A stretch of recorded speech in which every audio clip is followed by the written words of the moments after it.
there, and welcome back to another one of my thrilling videos where I talk to you about the kinds of cameras which I find in charity shops, shoot with them and then share the results with you.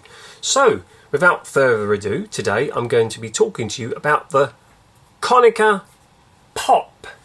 I don't know what the pop is about in relation to the camera because it doesn't make any kind of pop noise when you take any kind of picture, but yeah, the Konica POP. So again, this was one of the cameras which I found during my little travel to the charity shop, which you can see in the video from August. So yeah, so this come in its box, which I thought was quite cool. Nothing specifically spectacular about the box, but come a nice kind of silver display box. Nothing particularly interesting to show there, but I thought, you know, still nice for you to see. So let's open this up and get the camera out. So in the box we have the Konica POP, which we will talk about in a little bit more detail shortly. We have, excuse me, 2 AA batteries, and then we have a whole host of a bump inside this. I thought it'd be quite nice to have a quick look at that. So we're just going to move the camera out of the way. So doing a little bit of research, found out that this camera came out in 1982, and in the box is the guarantee. And whoever bought this camera got the Konica POP on the 23rd of July 1984, and at that time I was approaching my 3rd birthday. So it's quite cool to get that. This is like a little serial number card, all very thrilling stuff, but I thought you might like to see it. A guide to Konica's World Warranty System. I mean, phenomenal reading material. And then you got this kind of guide to photography. So if you needed help as to why you'd bought the camera and why you were taking photographs, there was kind of like a nice little booklet inside. Konica Better Photography Guide. And he's got some great pictures here. I mean, look at these. Focus up, camera, focus up. I mean, what fantastic pictures they are. If I'd taken those, I'd be thrilled. Anyway, and then last but not least, the instruction booklet, which I probably should have read a little bit more before I went out, because there actually is some helpful information in there, and that probably is why instruction booklets are included. So a couple of my pictures that you'll see didn't come out as planned, and I'll talk to you about maybe why that is. So I'm going to pop that all back in the box, and we will now get on with talking about the Konica POP. So without further ado, I am just going to pop these batteries into the camera, and then I will continue. So without further ado, let's crack on. So if we take the lens cap off, let's start with that area first. So let's just make sure it's all nicely focused. So as you can see at the front, it's a 36mm fixed lens. It's f4, so lets in, you know, good amount of light. Also, there's a little dial on the front of the camera that lets you change the ISO or the ASA as it was known back there. So currently, as you can see, it's on 400, but we can take it back to 200 and to 100. That is all you can do on this camera. Only allows you to set 100, 200 and 400. Obviously, you know, you could put any number of films in here and experiment, but this is what this camera was set up for. The next part is the flash. So if we want to use a flash, we press this dial to the right, my left, as we look at it, and that pops up.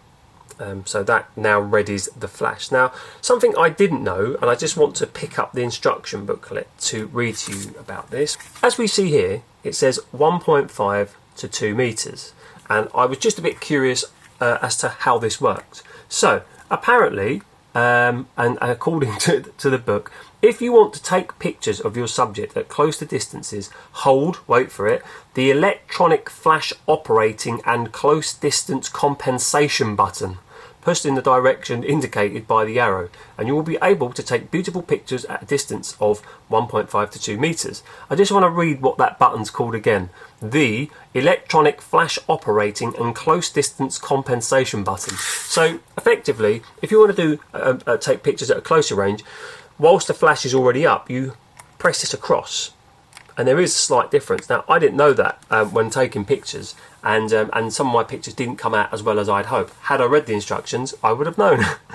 But anyway, I just thought I'd share that with you because I find that very funny, the very long name. So anyway, At the front we've got the light meter, you've got your viewfinder, and you've got your flash. Okay, so now we spin it round. So obviously on the top here we have your shutter release and we have your wind on lever.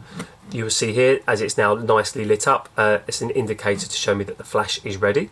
And a nice little helpful reminder here, push down when not in use. Anyway, as this is now lit up, it means that we can take a flash. Also, this little indicator here is when you're in low light. So if you're trying to take a picture in low light, that will flash or will light up, and then you'll pop your flash up. Also on the top here, just here, is your counter. Pretty straightforward.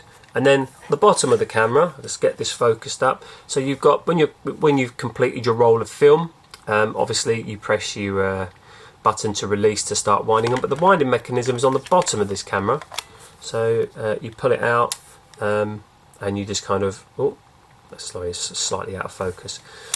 You pull that out, and then you can wind on your film. And obviously at the bottom here you've also got the area where you put your two AA batteries. Not really a great deal more to say about this camera. I shot with some Ilford XP2 Super C41 black and white film, which I will share with you in a minute. Let's have a look in the back here. It's all kind of standardised. If you know how to load a film, you know how to load a film. But yeah, so you know, it's a camera that's, you know, I memean, this is, as I say, it's getting on for 40 years old. It was okay. It was a little clunky.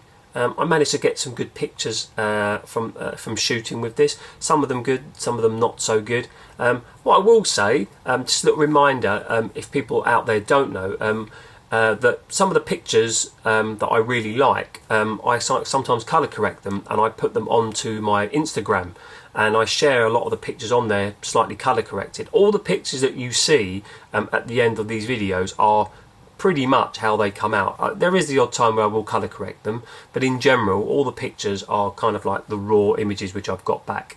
So if you are interested, head over to my Instagram channel, RealFilm81. I've just put that on the screen, and you can have a look at some of the colour corrected images that I do post on there. But shooting with the camera, it was okay. Will I keep the camera? No. Compared to some other cameras, it didn't make me want to keep hold of it. It's nothing exciting. So, you know, if any of you guys or girls out there are interested in having the Konica POP, then please get in contact with me via my email, which is on the channel. And as long as you pay the postage via PayPal, then I'm quite happy to send this to you. But let me know what you think of the results, and I'll see you next time. That was the Konica POP, even though it doesn't make a pop sound. See you later.